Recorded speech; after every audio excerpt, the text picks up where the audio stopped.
The Right to Ricky Sanchez podcast is presented by DraftKings Sportsbook. Sign up for the DraftKings Sportsbook. Download the app. Use promo code RTRS. Brought to you by LL Povorski Jewelers, where Rights to Ricky Sanchez listeners go and get engaged.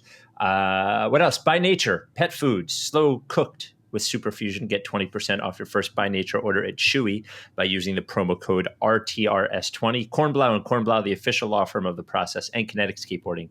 Get 9.1% off your first order with promo code Dave Silver. Well, it's such a ride. It's just such a wild ride this team has been for the last 7 years. Since we last talked to you, Ben Simmons is basically out for the year. Joel Embiid got hurt too. What else? Anything else? Norvel Pell played. Josh Richardson scored 30 points. It's been a weird time. So we'll talk about all of it. Sign up for the newsletter. Comes out every Thursday. New promo codes for merch every other week. That is rightsrickysanchez.com/newsletter. I think that's all I got. Without any further ado, Amos and the chef.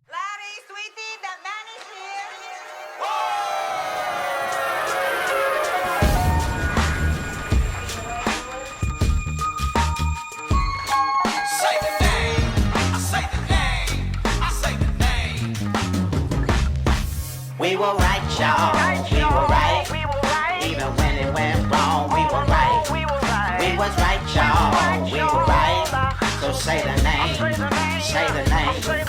We were right, y'all. We were right. Even when it went wrong, we were right.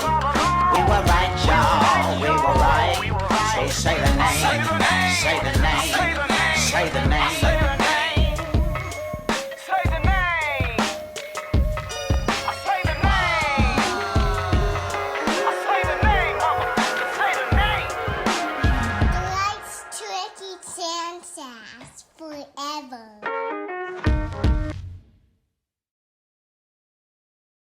Welcome to the Rights to Ricky Sanchez podcast. I'm Spike Eskin, along with a guy who is always ready for a loose body and to clean it out. That is Mike Levin. I honestly wish that they had lost by 30. I would have tonight. I wish that had happened. I wish that I could just come on and just be mad, but they played hard and there was joy there, and I don't want any joy. I just want to be mad. Yeah, it was sort of a. It was the most deflating game because if they had gotten blown out by 30, we could have been mad. If they had won, we could have been like, wow, look at that one. But instead, they just competed and lost. Yeah. It's the worst kind of game. Alyssa was like, why is your face like that? They're up by 4. I'm like, they're going to lose. They're going to lose this game. And they did, which is fine. They had no business being in it at all. Embiid got hurt. Whispers are that he's probably going to be fine. Maybe he takes a rest day in the next game. Yeah, they have a back-to-back coming Tuesday and Wednesday anyway, so you would assume he would have missed one of those. And then Wednesday is Toronto, so you would assume he played against Toronto. Yeah, I don't know. Ben, we haven't talked since Ben's official out for the season diagnosis, but AU tweeted that they had 8 games to handle this without a catastrophe, and they've had basically 4. By my count. And you tell me if I'm missing any. But Embiid and Shake getting into a fight 5 minutes into the game, slapping the shit out of him. Mm-hmm. Ben's injury basically after the season. Mm-hmm. Josh Richardson totally forgetting how to defend. To me, that is a catastrophe, especially in light of the Ben injury. Josh becoming one of the worst defenders I've ever seen is catastrophic. And then now Embiid's injury on his with his ankle on the stanchion. But hopefully he's fine. Hopefully Josh's, takeover tonight maybe gives him a little bit of a boost. It's so stupid. The whole thing's stupid. All right. Well, do you want to do the game? I don't even know what we do first. Do you want to do Ben Simmons first, or? I don't. What do you say? He's out. That sucks. Well, that sucks. He's out. That's not how podcast works. No, it sucks that they don't have. This team is not it was built stupidly from the beginning, and then Brett has never figured out a way to make it work. I think a better coach probably could have. I think a better front office would have given him a better thing to work with. It's both. Like the problems with this team are like everyone, up and down the roster, up and down the front office, up and down the coaching staff. Like it's everybody, and it's just like you watch other teams play. I think you said this last time we spoke. Like I'm watching a ton of basketball, and you watch other teams, how easy it is. You watch Portland, how easy is it for them to like get into one of their sets, just one. And the Sixers play this like dumb, slow. Either there's no plays whatsoever, or like incredibly methodical. Like it takes 6 seconds to make a pass, and they have to, Tobias has to accept a pass like 28 feet from the rim as he's like holding a defender back who's just like hedging hard because there's like, well, you're not going to beat me backdoor, because they almost never do. Can I ask you something though? Like slow looping high low passes, like Horford just like trying to like do a little touch pass inside to Embiid, or the reverse, or Tobias or anybody, and it's just like so telegraphed. Everything they do is so telegraphed and so fucking stupid. I'm tired of watching this goddamn team, man. Replace everybody. Start over.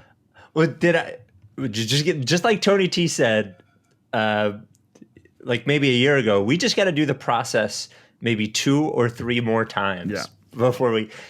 All right, let me talk about the offense for a second, because obviously I agree with you. Everyone who watches, and that's why, by the way, anytime somebody sees like Alec Burks, that's why everyone thinks he's amazing, because he just takes the ball and dribbles it and shoots it. Like he does what Jimmy did for this team, except without the passing. Alec Burks is, I think, one of the worst passers I've ever seen in my life. He's very bad. Horrendous as a passer. Just doesn't even. I'd rather him just not do it. Just don't even entertain the idea, because when it happens, it's worse. So just go get your shot, go to the line, do anything. But what's interesting about the Sixers teams is that prior to the last 2 years, even when they were bad, and because it was one of the things that we said a lot, but we also read a lot and was true when they were bad. And then the first year when they were good was that even when they were bad, they took good shots. Like it seemed like they were running things that made sense in current NBA. They took threes and they got shots at the rim, and they were just very bad at doing all of those things. It's just super interesting that like they would do all of the right things. I'm sure there's a lot of reasons for this, but they would do all of the right things when they were bad and they couldn't hit the shots. And then they get good and everything just becomes so much harder and sludgier. It's just weird.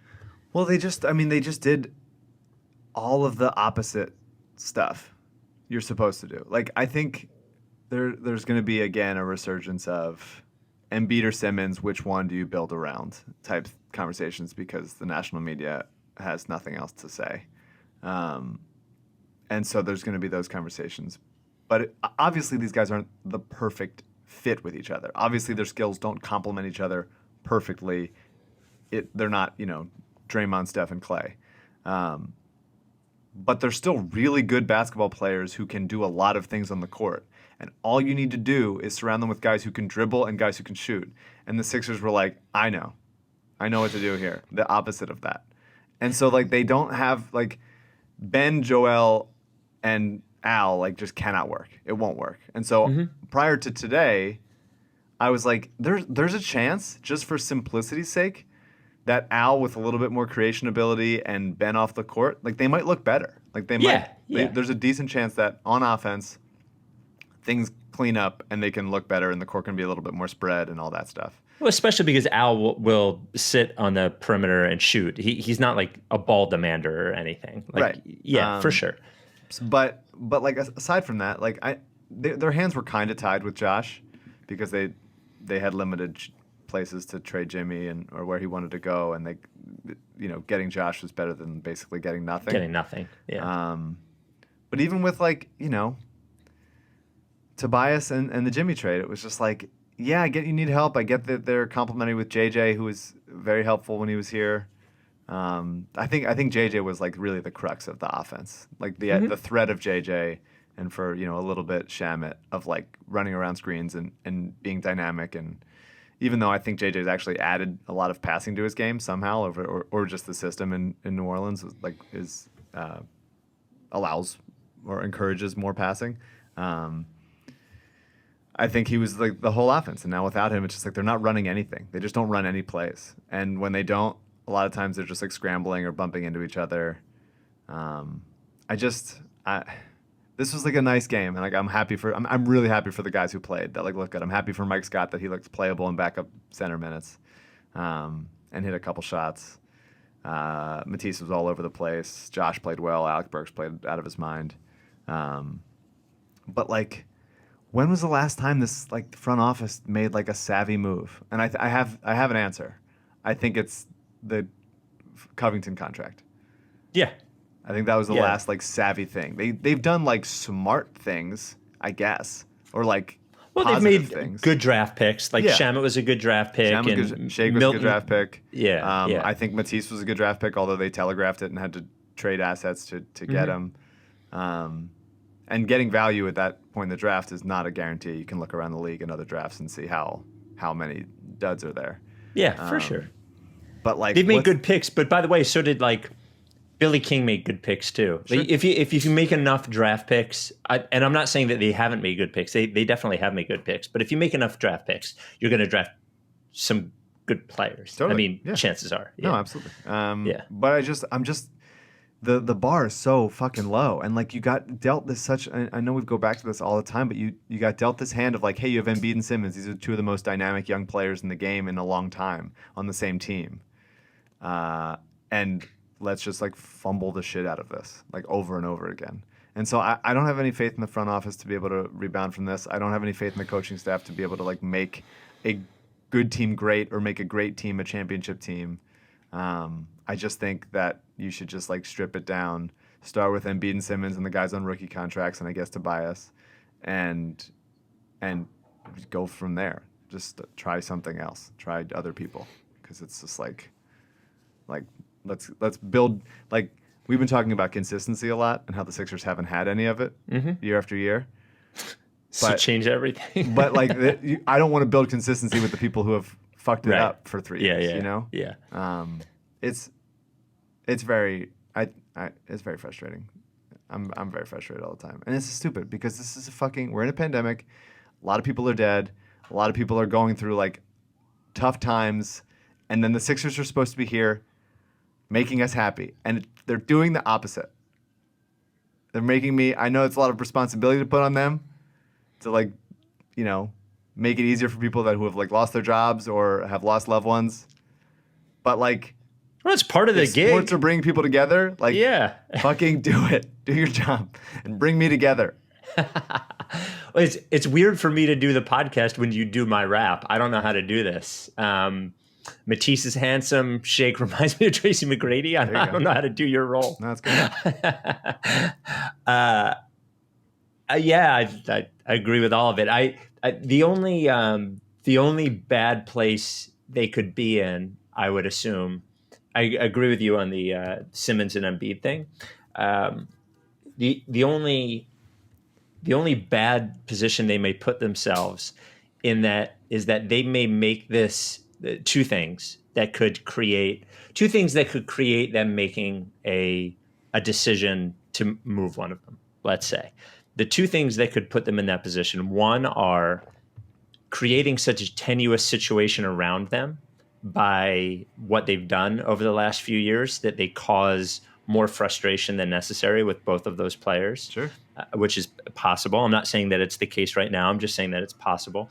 And the other thing is they could back themselves into such a corner, like asset and contract wise, that like they don't know what other move to make. Well, they're certainly maxed out right now in a way that they haven't been since the team signed Elton Brand in 2008 and like locked those guys in and was like, okay, here's the team. I remember I was working at AAA in Northeast Philly.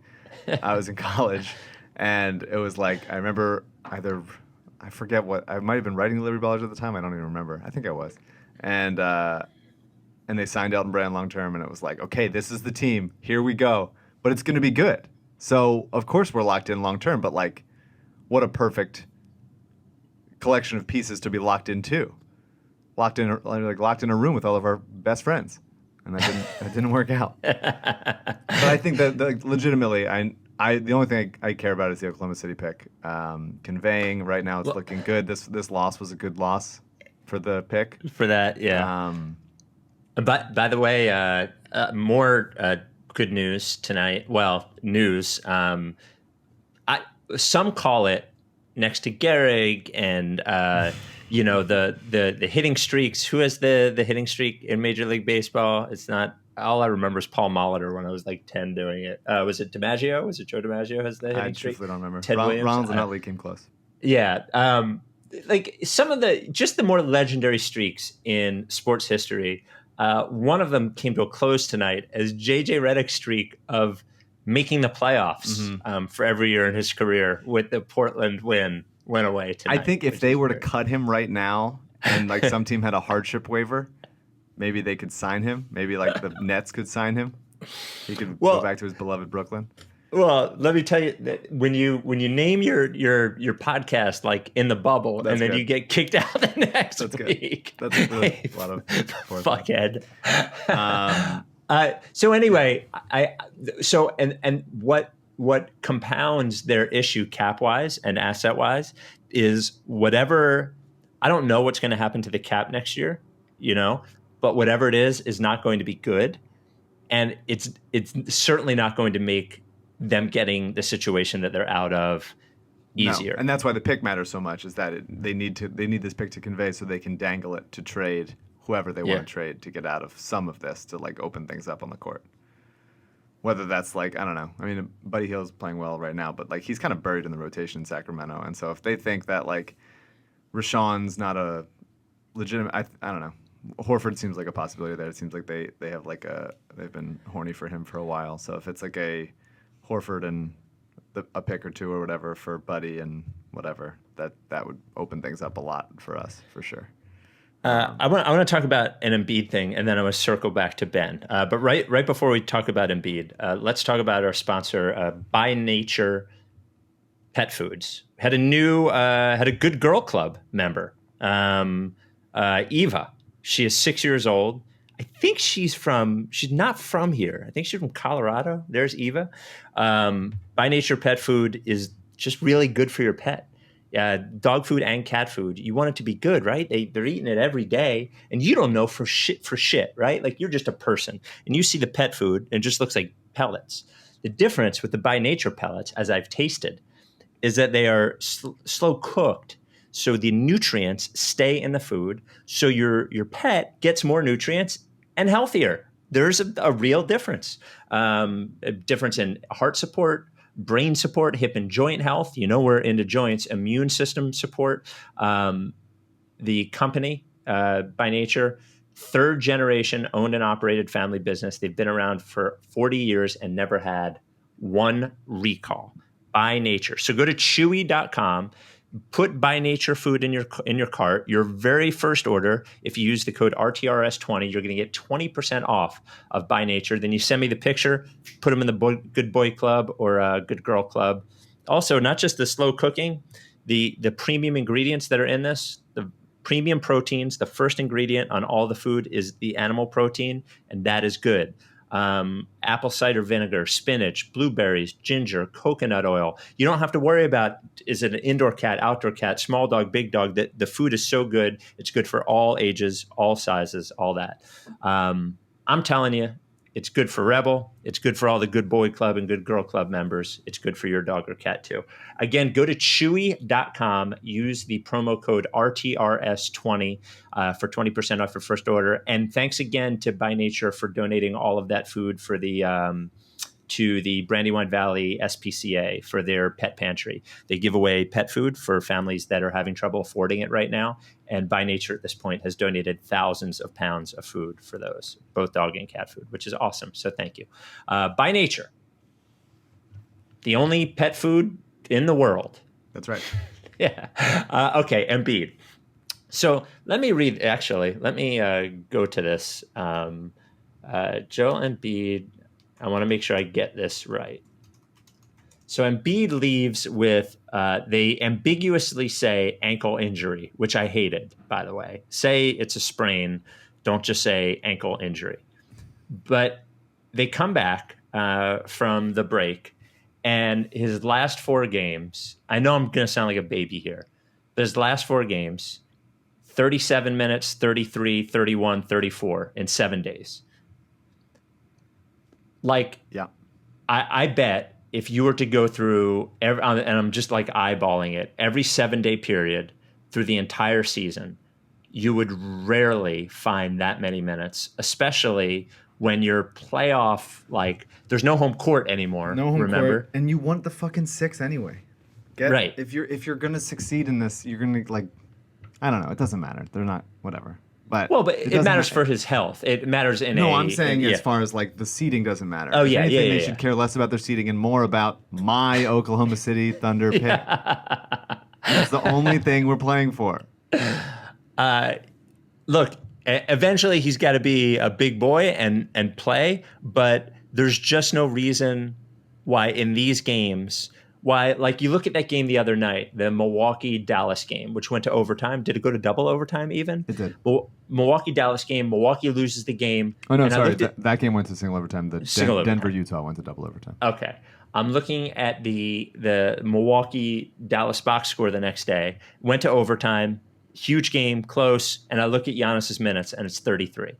And you know what I mean? Like, they played 53 minutes in that game, and somehow they kept Giannis to 33. But they clinched one, and they genuinely have nothing to play for. The Sixers still need to, like, build up a system or a way that they can win and stuff. So I get why you'd want to be like, let's get everybody on, you know. But yeah, I don't know. The problem isn't we're paying Joel Embiid too many minutes. I get it why it certainly makes him more likely to get injured, but, like, what are you saving him for? I agree with you, and also it's just like they gotta do something. They gotta start to resemble a basketball team. Okay, so I want to talk about the Ben thing, and then just a few of the things in the 2 games we had. First of all, just a classic. I don't want it to be lost on anyone, the classicness of the Ben Simmons injury timeline. Yeah. It went from he was hurt, and then, not conspicuously at all, Woj just tweeting out that there's no pain and no swelling. Now, mind you, when Embiid gets hurt tonight, we don't have an update for 40 minutes at all. But somehow Woj has no pain, no swelling, but for some reason Ben Simmons is not going into the game. Then we have a clean MRI from Shams the next day. Now, I did talk to a doctor who said that it's very possible that you can have a clean MRI and have the same injury he had. So that all adds up. But to go from, like, I don't know why. I need to know who is leaking to Woj and why they are that he feels totally fine. Like, what is going on here? Like, what? Whatever. And then he's getting surgery and he's out essentially for the year. So, and that's all in the span of 2 days. So I cannot let it go away that for some reason that happened. I kept trying to tell Sixers Adam for the 2 days that something was funny. Something felt funny that night. Something felt funny. You're never going to lose much money betting on the Sixers being injured. Something wrong happening. Yeah, where's DraftKings? I'm scrolling through the DraftKings app looking for the someone gets injured thing. So it's weird in that I wish 2 things. First of all, I think their ceiling is actually the same with or without him this year. I thought they're probably going to lose in the second round with or without him, actually. What is strange, what is unfortunate to me is that for the 3 regular season games that he played in, he did not look good at all. His defense wasn't Simmons' defense, and it was like outright bad sometimes. Mm-hmm. He shot 1-3 the entire time, and one more than I thought it would be. I think it was, who set it up? Was it AU? I had 0 for 0. Yeah. Oh, really? Prediction. I think I had 2 for 4. So, wait, was it AU? Yeah, it was AU. Yeah, it was in the round table, right? It was in the round table. I'm disappointed, not just that he got hurt. I hope he is fine, but that we did not see the rest of what he was going to do. I guess I just wanted to see him either fail or succeed. Yeah, like I either wanted to see him I wanted to see it kick in because at the time I started thinking to myself, well, is he doing this because he's being a baby because he's not the point guard, or like what's going on? And last thing, I'm sorry, there's a lot of stuff.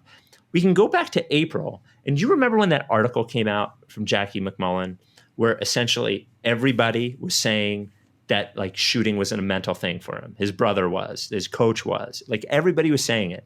And this article, because it was at the height of the craziness of the COVID stuff, like it just sort of came and went and nobody said anything about it. But I guess I just want to know more what's going on. And it has very like I'm starting to get like weird fucking Markelle vibes from the whole fucking thing. I guess I just wanted to see him either snap out of it and play great defense and shoot a few times, or go into a shell so we could wonder what was wrong. But this is like aside from him being injured, and again, I hope he's fine, is like the worst possible outcome, because I don't know what to make of those 3 games. Yeah, a couple things. I think that it should not be lost on anyone that through a series of like legitimately crazy things. I guess Simmons isn't that crazy. Sometimes you just get. I think the court in the bubble is weird, and people are slipping all the time. I have issues with the bubble court, but Simmons and Embiid in their 3 years together have never entered the playoffs together healthy, which is wild. Embiid first year took Markelle's bad shoulder to his face, and almost broke his whole face off, and then Embiid's digestive tract fell off last year, and the knee last year. I honestly don't even remember. I mean, he told us that he couldn't even jump. Right. Yeah. But the reason he was out was because of flu and. Yeah, I think it was a little of both. I do think it was a little of both, but yeah. But I think this is going to sound like an excuse for the team. I don't take it as one.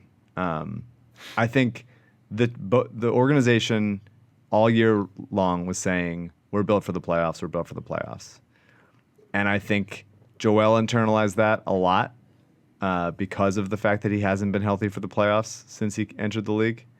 And so he was lumbering a lot. He was not playing with joy because he didn't want to, get hurt or whatever. And I think the team generally kind of just put all that in. And then especially when they came to the bubble and was like, we got 8 games. Let's not get hurt. We feel good. You guys know how hard we played in practice. We really believe in this team. Nobody wants to face us in the playoffs. Joel said as much on the podcast. And so that's, I think, why Ben and Josh both looked so mediocre, and everything was just like, yeah, we'll be fine, whatever. And I don't think that that's a way to do anything. We've talked about them as a flip the switch team before and like not deserving it. And I think that that's just kind of Ben and Joel's personalities. Like there was a good Kevin Arnovitz story about Giannis and Luka, and it was just kind of just examining the two of those guys as kind of the next faces of the league, and how interesting they both came from Europe, and Luka was like a star when he was 16, and Giannis was playing in some random ass league, and has gotten so much better. Friend of the pod, Kevin Arnovitz. That's right, and in there's a very unhinged story of Giannis in like the first practice back from into the bubble or something, when he like dives for a loose ball at the end of a scrimmage, like, and jumps over, an announce table or something where he almost like fell off the practice floor because it's a raised floor, and like that set the tone for the team, and they will play hard because he's playing hard, and I think that's insane, and I don't think he should have done that, but I think there's something to be said for every time Giannis is out there, he's playing his ass off, like he's never taking plays off. And I think that trickles down. I think that trickles down to everybody. And Ben and Joel intermittently play very hard and intermittently look good. But how often are we talking about this team looking sluggish or like letting other guys back into it and all that stuff? And I'm not a killer instinct guy. You know I'm not.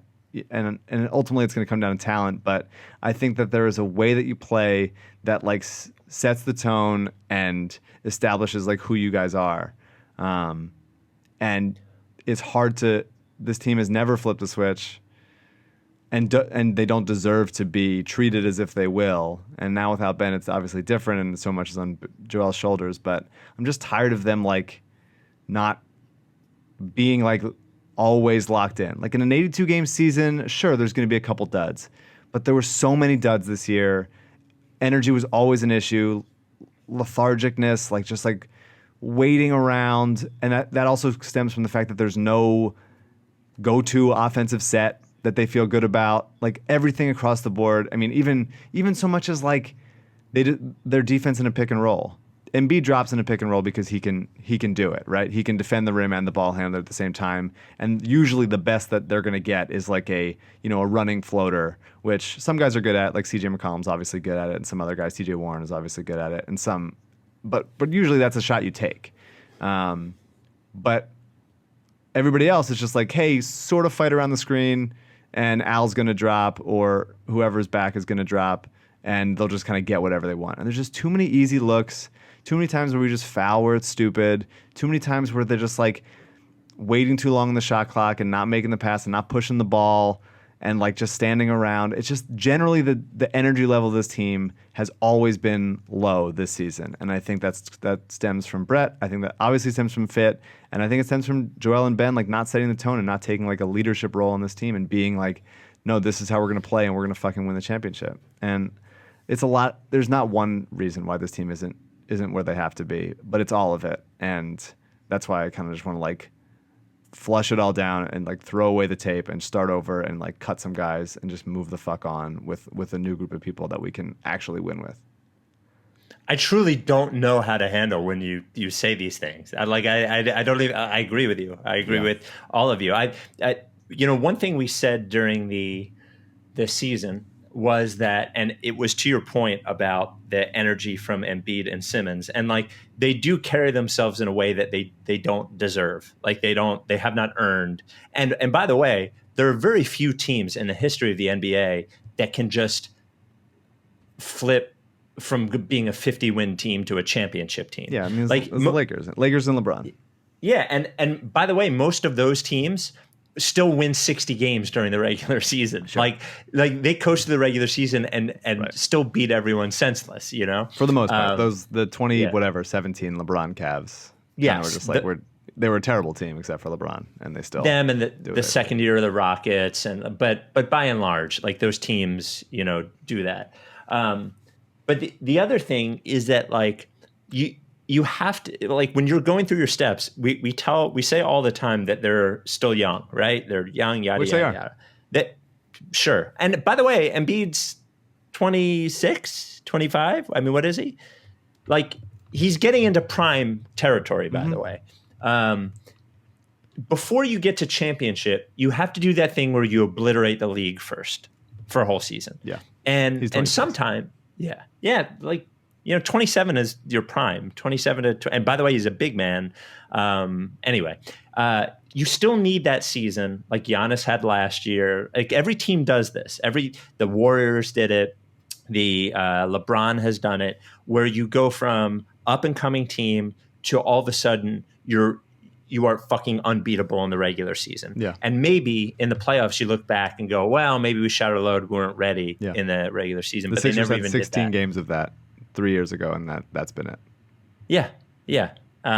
So yeah, they don't deserve it. And by the way, and we'll get to it because I wanted to ask the Stan Van Gundy question, but part of it's the coach too. It's the play. It's 100% the coach. It's 100% the coach. Everybody. But what I would say, the coach can't get them from, if we're in phase one. If phase one is this, and phase two is obliterate the league, and phase three is championship, I'm not sure that a coach can get a team from 2 to 3. I think that's on the players. I think the players have to do that, but they can probably do it, help them get from 1 to 2. Mm-hmm. And I don't think Budenholzer certainly did get them from 1 to 2. Mm-hmm. There's examples all over the league of that happening. I think you could even say Steve Kerr. Well, Steve Kerr got them from 2 to 3.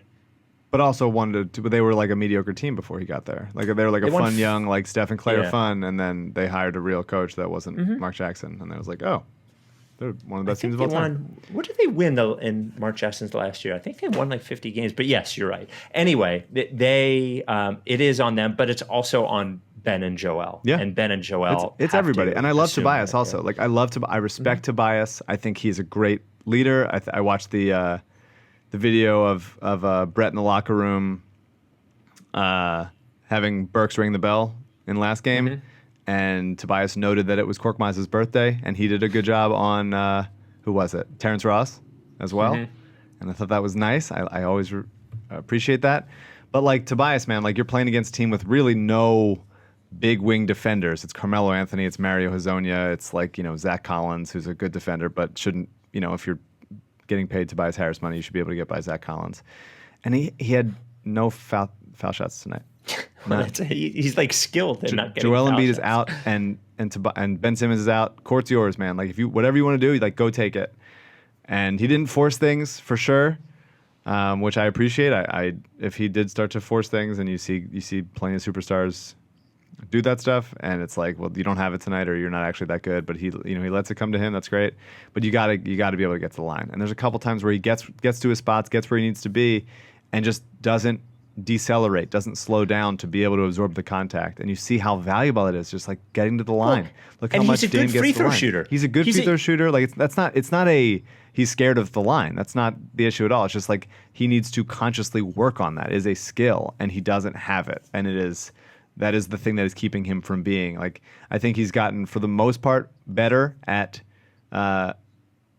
quick trigger catch and shoots. Should be more, but certainly better than he had been earlier. But you got to add that should be whatever. If there's an off season, his off season should be spent like, I'm going to average like 6 to 8 free throws a game. I'm not asking for like 14. Six would be wonderful. 6 would be great. Would love 6. When you watch the league, and I'm going to mention players who are especially good at it, but like you're watching Lillard tonight, or you watch Butler, or even you watch Burks, and you're like, man, it's too easy to get to the line. Yeah. Like it seems like you can just sort of like throw your body sideways and get fouled. Totally. Yeah. I think they reward that too much. I think that they reward that too much, and they almost disincentivize contesting. Matisse needs to stop fouling. Everybody needs to stop fouling, because like they need to stop fouling, and also like so many. It was less so in this game, although Dame dropped 50 on him, and that just like happens because he's Dame, and he was pissed off after what happened with the Clippers. So like there's only so much you can do, especially without Embiid out there. But man, like stop letting everyone get to the rim. Like how often do people just get right to the rim against them? Yeah, and they're like they're biting on Carmelo's pump fake. Obviously, it's a legendary pump fake. He's been getting guys with that for 17 years. But like, if guys want to take a turnaround from 18 feet, let him take it. Let him take it. Put a hand up, contest, but you don't have to jump for it. You're not going to block DeMar DeRozan's turnaround. It's not going to happen. So just contest, get a hand in his face, and if he wants to make it, go make it. But you got to stop just like handing people free foul shots. It's so frustrating. Well, and there's one more thing on that I'll talk about right after. Mike, I think at some point we have to think about suing the Sixers for the last 7 years of our lives and what they've done to us. I think like we could talk about mental damages that they've done. Yeah. And if we ever decide to do it, we're going to do it with Adam Cornblau. Cornblau and Cornblau, the official law firm of the process. Actually, I don't think we can sue the Sixers, but he and his mom run the premier boutique personal injury law firm in the Delaware Valley. We got a great Cornblau email. I don't want to say the person's name, but this person sent us an email that they were having a problem with and this isn't even a personal injury case, a problem with a former landlord. Quick update on the case of Cornblau versus my predatory former landlord. The dude did the damn thing. In less than a week, he got my landlord to back down, send us our security deposit back, and agree to not pursue additional charges. That's awesome. Put differently, Adam got my former landlord to admit that, quote, we were right, and that's what it's all about. I love that. Adam was truly incredible. He communicated extremely well with us, talked us through every step of the way for no reason other than to help a process truster in need. Adam was all in, and he got the job done. Some quick highlights. He called the opposing lawyer, quote, a putz. He made basketball analogies throughout the legal process, and he told our landlord that we, his clients, were like family, and our issue was, quote, personal to him. despite our main connection being that we both respected a dreamer leading a 10-win basketball team. If not for Adam and the Ricky, I would have folded and paid my landlord several thousands of dollars. Instead, Adam saved me my money, my dignity, and I gained a lawyer I can trust in any future situation. Thanks again.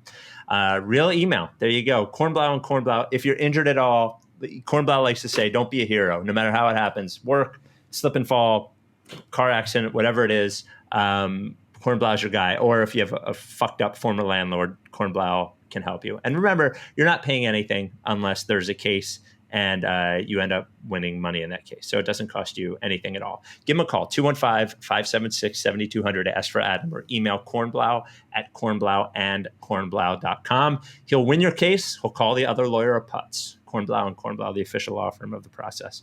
The defending thing, and never have I been more frustrated. Look, J. Rich had a great game.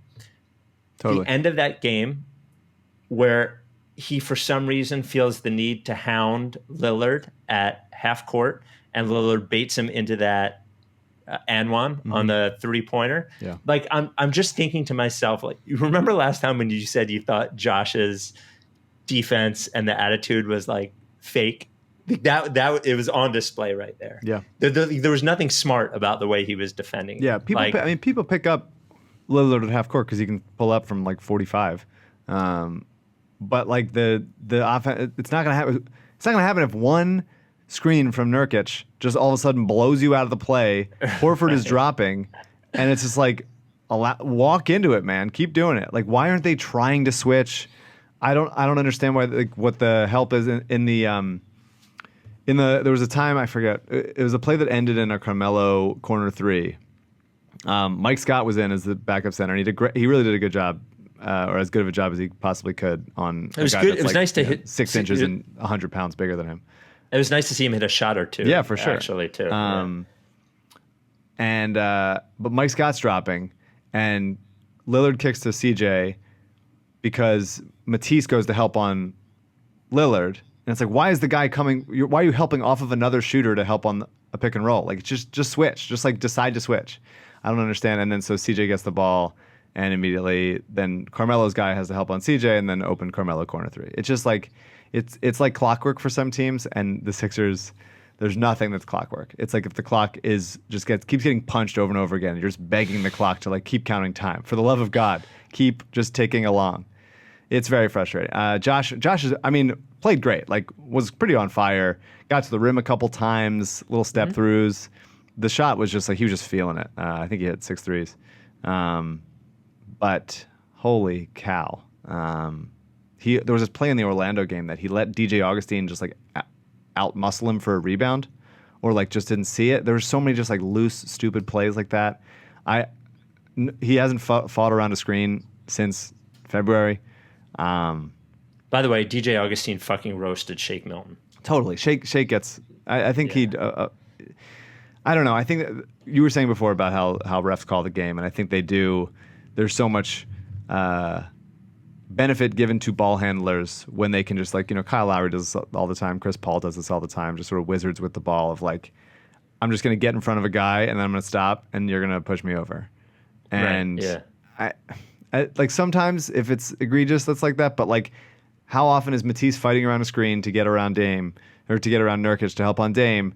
Nurkic gives him a little shove. Dame pulls up exactly at the 3-point line with his tippy toes just behind the line and sticks his ass out. Matisse like bumps into it, and then it's just like 3 shots. And it's just, there's got to be some conversation there. There's got to be some changing things up. Whether it's like you have to allow people to contest. I don't know. I think the league should consider changing refereeing in that sense of just like, hey, if it's a real shot, then take the shot. But we're not just going to give you just like flail, heave, lurching your body in any way and just like getting a foul called on you. Or, they should do that, but if not, they got to change the way that they're defending. And it happens to every team. It's not like just the Sixers, but it seems like for a good team, they are so intent on contesting everything that they foul too much and let guys get walked to the rim, which is like, that's the worst shot. Free throws, I would rather give up threes that are like lightly contested than foul shots or, open drives to the rim because you're, too busy helping onto whatever. A couple of, before we get, I feel like we owe a few mailbag questions. Before we do, a couple of things that have happened over the last couple of games as well. Hilarious that Neto went from playing like 24 minutes in one game to being the only Sixer that didn't play tonight, aside from Shayok, I think. Like Kylo Quinn played tonight. Yep.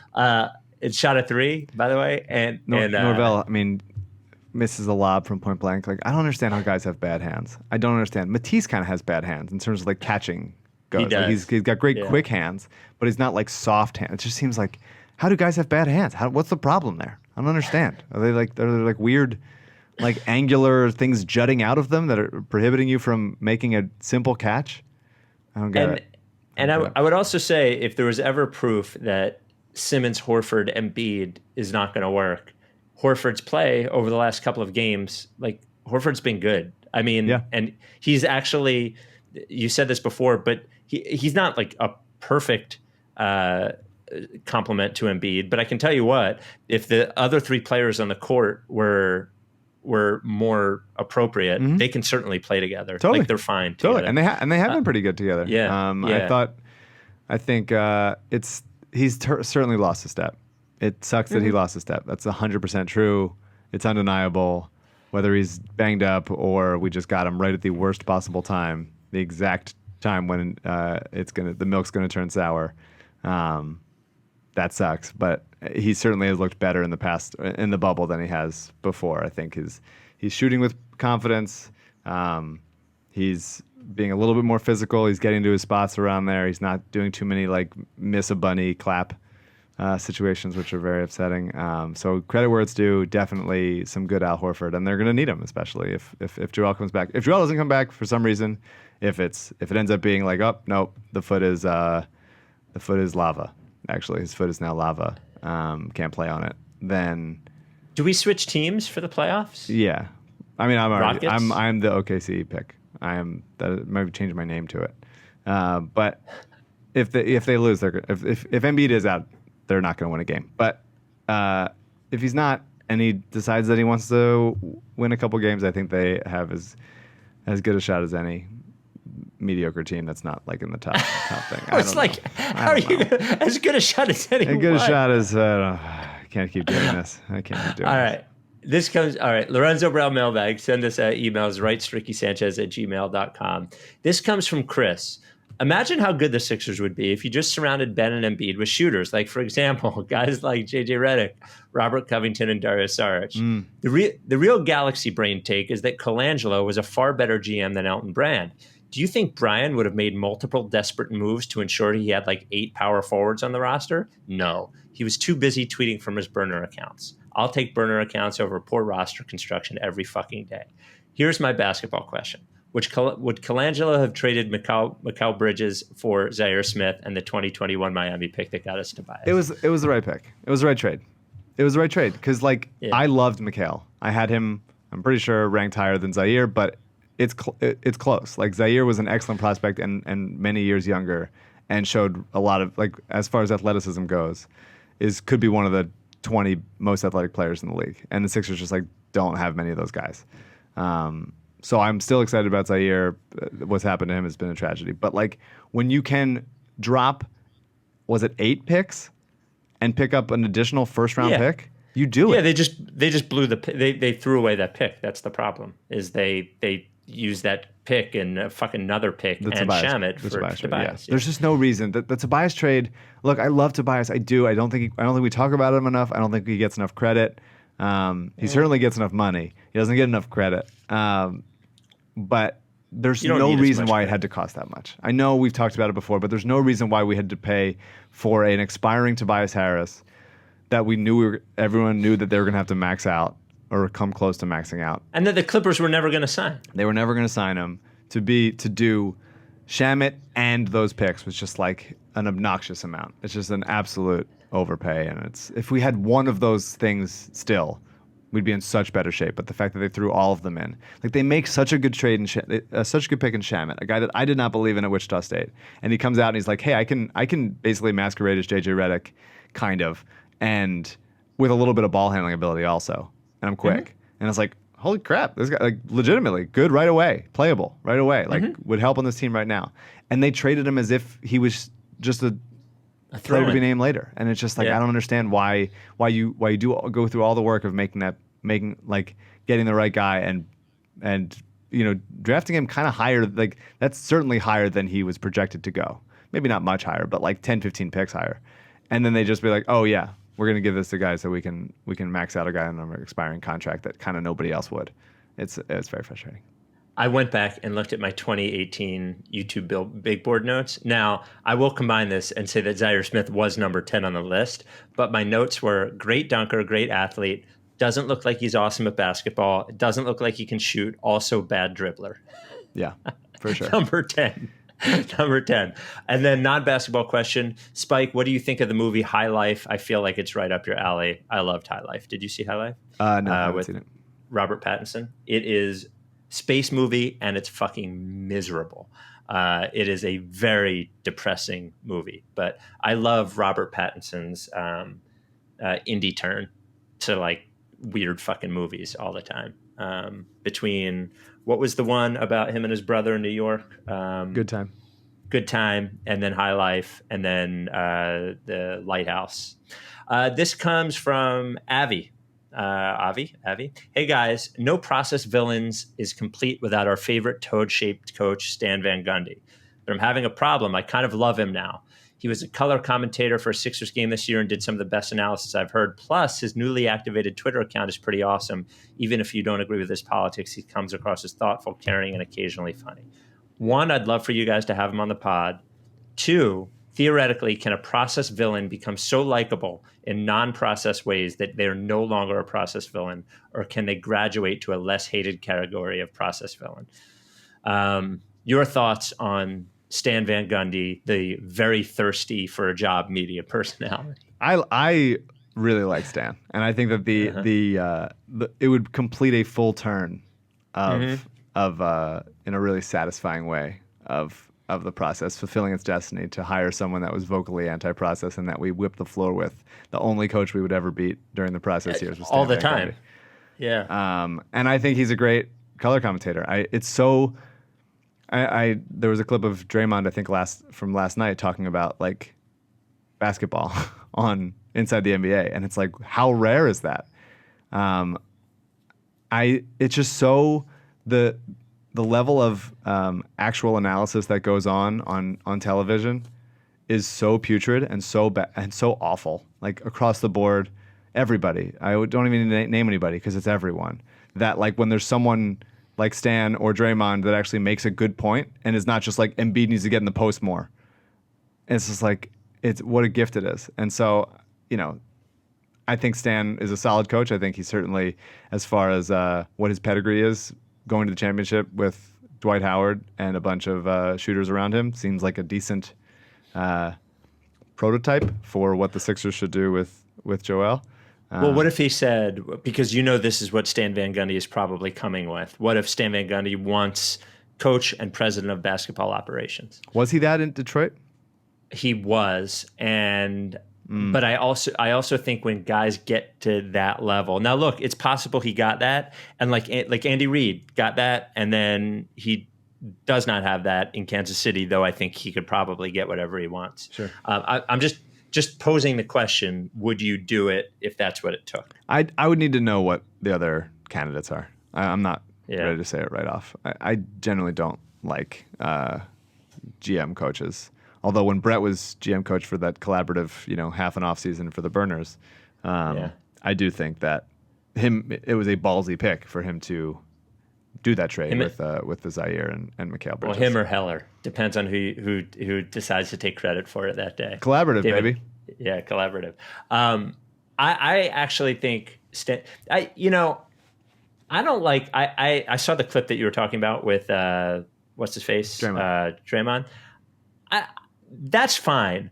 I don't love like tons of that, to be honest with you. I forget what quarterback it was doing this thing in his post-game press conferences where he was like breaking down plays for people, and everybody was like fawning all over themselves to talk about how wonderful it was. And I was like bored as shit, but I did think the Draymond thing was interesting. And like he pointed out something in a very clear way that you could watch for that I thought was interesting. But Stan as a color guy reminds me of Romo. I think he talks too much. I just wish he'd shut the fuck up a little bit. Like, I just want to go like, Stan, you're going to be talking like this whole time. You're going to get a job. Like, fucking relax. I promise you'll get a job. Like, this whole thing. I don't think he's a guy. I don't know. Maybe I don't have much experience like knowing what people like go to color commentary for. Yeah. But he's had a bunch of jobs. It seems like he could kind of do it. He could take a middling job if he wanted to. It doesn't seem like he's like, I don't know. I don't get the thirsty Doug Collins vibes that you seem to get from Stan. Before we get to our final couple of questions, big news from our original sponsor, LL Povorski Jewelers, who somehow is fucking thriving. Numbers 190 and 191. Writes to Ricky Sanchez listeners who have purchased engagement rings from LL Povorski Jewelers. I need to know, since COVID started, how many he's gotten. It feels like 20 in the last 5 months. But, people locked in their homes or staying at home more and figuring out who they love and making that commitment. The original fucking sponsor of the Rights to Ricky Sanchez podcast, LL Povorski Jewelers. I also can't wait till we get to a world where we can have events again and trips again, because LL always figured out a way to make those things his as well. I was sharing with Tina from Buddha Babe the video and the pictures of the engagement and the wedding at the lottery party, which actually happened. I don't know if you remember those things, but they actually did happen. A couple did get engaged at the lottery party and a couple did get married. People keep going to LL because great guy, great jewelry, no pressure, takes care of all of our listeners. He's the man. Yeah, you can't go to anyone else. Everyone who listens to this pod knows. He can do by appointment in store or at home by like video chat. Give him a call in the store, 215-627-2252 to make an appointment. Email him, lee@llpovorski.com. The store right there at 707 Walnut in Philly. And of course, he is supporter of our charities, the Providence Animal Center, Bark in the Park team coming, working on that t-shirt. And Providence Animal Center encoded by kids, LL Povorski Jewelers. Start him at point guard. Might as well. This is a good one from AJ. Oh, and you know what? Michael sent me this email just asking you. You've obviously mentioned the OKC pick. Now, let's say the Sixers lose. Who are the three teams in order of preference that you would like to see win the championship this year? If not the Sixers. Oklahoma City. One. Rooting for them. Fun to root for them. I like Chris Paul. I love Shea. Nerlens. Come on. Houston. Yeah. Gotta go Covington. I also like how hard they play. They're like scrappy guys. PJ Tucker, I love. Daniel House is great. Friend of the pod, Daryl Morey. And hard to pick the Suns. I love the Suns, man. I really wish that the only reason I wanted to win this game tonight was so that we could, open the door for the Suns to get into this play-in game. I'll say the Lakers because of Alyssa. What? Oh, okay, fine. I didn't remember the Alyssa connection for a second. I was so disgusted. Yeah. I'm sure on the YouTube that's a great moment as I made my face. I would go. I'm not considering OKC because I don't think they can win the championship. But Houston, I would actually like to see Toronto win for two reasons. First, I think it would be first of all, it would shut me the fuck up about a star. Like a guy at the end of the game. But I also think it would shove it up the Sixers' ass a little bit. And I think they need to feel that. That's the goal. Like the front office and ownership. Like they just, not only did they trade for Kawhi, but they lost Kawhi and then they won the championship anyway. Yeah. I don't really, Clippers, I guess. But that's not even a fun team to root for. Yeah. There's a couple guys on there that I like, but. Yeah, I like players on the team. I don't really have another team outside of that. OKC, water's warm. Not Miami. Man, probably not Denver for you. No. Well, they could never. I Boston would enjoy. Really shove it up the Sixers. Theoretically, I would enjoy Dallas, but when I watch Luka, I just get mad. He's really good, but he should not be that good. He should not be that hard to guard. Yeah, he's not that hard to guard. He is. Matters, I mean, they have the best offense of all time statistically. We'll see in the insane. playoffs. We'll see in the playoffs. Totally. I'm excited for a Mavs Clippers series. I've been watching so much basketball. So much. We almost did something else today, and we didn't. And so we just watched more basketball. That's the story. Your video is gone, but I can still hear you, right? You can hear me? Yeah. Okay. This is from AJ. If DraftKings had to put odds on events most likely to happen for Sixers events in the process era, what odds would they have given the following? Burnergate. Off the board. Fultz forgetting how to shoot. Let's say after. Let's alter that slightly and say like after the reports in September that he's like tinkering with his shot. What are the odds of him never regaining it? I think probably like 50-1. Yeah, and that's even after he was tinkering. Right. Simmons refusing to shoot a three. I would put 1,000-1. When? At what point are the odds set? When they drafted him? From the beginning. Yeah. I don't think 1,000-1. I mean, he's not refusing in the sense that like he does it a little bit, kind of. I think it would have been like if to say he'd have this many actual threes in his career after 3 seasons, which is what he's had like 6 threes, actual ones. They count heaves, but they shouldn't. No, if you're not counting heaves, it was there's only been 3, right? The Knicks one. There were 2 during the regular season, and then the 1 in the last game. I can't remember what's a scrimmage and what's not, and who's the Guangdong long lines and who's not. Just as a reminder, the Guangdong long lines are not in the NBA, so that did not count. Genuinely can't be sure of that. All right, three more. Zaire sesame allergy.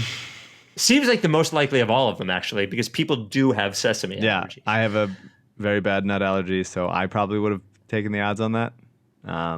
But a sesame allergy that causes him to lose 50 pounds and potentially die, let's say 300-1. Canceling the Kings game because the floor was wet. We don't talk about that one enough. That's that's probably like 800-1 or something. You know, they talked about the Zach Lowe brought up the confetti game. I heard him talking about it. He was talking about it. Was it with Jeff Van Gundy or Pablo? I couldn't remember. I think it was Jeff Van Gundy. The confetti game has a real warm, soft spot in my heart. Jeff Van Gundy, by the way, basically roasting the Sixers, saying, he said... He's definitely not a flip-the-switch guy. No, he was like, I don't think they're that talented. They certainly are talented. They're just not... They don't play talented. Yeah. They have a collection of talented people who are not a good basketball team. And then finally, Greg Monroe starting a playoff game. Yeah. I don't know. I would have taken that too. And then the last question, this came from Jim, and we're going to have to do some investigating on this because this is the second email I've gotten about this, and I have not done it, but I need to. This is from Jim. Spike and Mike, the story was brought to my attention by my brother Casey, who follows hockey much closer than I do. Bear with me. On a recent episode of the Spit and Chicklets podcast, the host talked about a recent situation with the Phoenix Coyotes and their now former GM, John Chayka. Chayka basically terminated his contract with the Coyotes, which had 3 years left on his deal, and is apparently being signed by Josh Harris's sports ownership company, who obviously own the New Jersey Devils as well. Chayka is considered an analytic salary cap whiz in hockey circles. The host of the podcast made it seem like Chayka is not being hired to work just with the Devils specifically, but possibly in analytics oversight for all of the teams under the Harris umbrella. Maybe you guys have heard something already, but I found it interesting, maybe a sign of more changes to come in the Sixers front office. Interested to hear what you guys think. No. So that is Jim from First Class. Was that the Jim that was sitting next to me on the plane? This is the second time I've heard about it. I will tell you by the next pod, I will have some like updates on this, but I've heard the same thing, that he is going to have like sort of a bigger role with the Harris blitz, which HB, whatever the fuck it is. Harris Blitzer. The Sixers will finally start HBSC. Scoring hockey goals. Points. Their offense will be a 4-point offense. They will win games 4-3.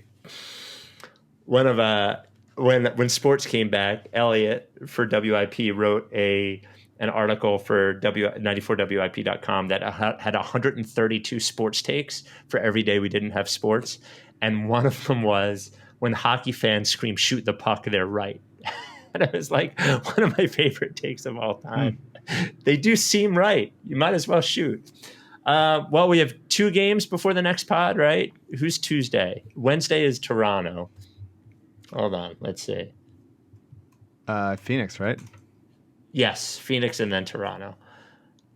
Look, all I hope is that Joel comes back. I hope we don't have a serious, because it made me nervous when I saw ankle, and you remember when Ben broke his foot. Yeah, they called it a twisted ankle at first. So that was the one he landed on Sean Long's foot. Yeah. So, guys, we've been here before. We know what to do. We'll be upset, and then they'll play a little bit well, and then we'll delude ourselves into believing in it, and then we'll do this whole thing over again. What a horrible decision we've all made. Awful. The worst. We can't get out. Have you seen the movie? We watched the movie Vivarium last night. Have you seen that? No. Well, then I can't make the comparison. But it does seem like a thing that we should be able to get out of very easily that we can't get out of. All right. Well, we'll talk to you Wednesday. Are you down with TTP? Yeah, like face.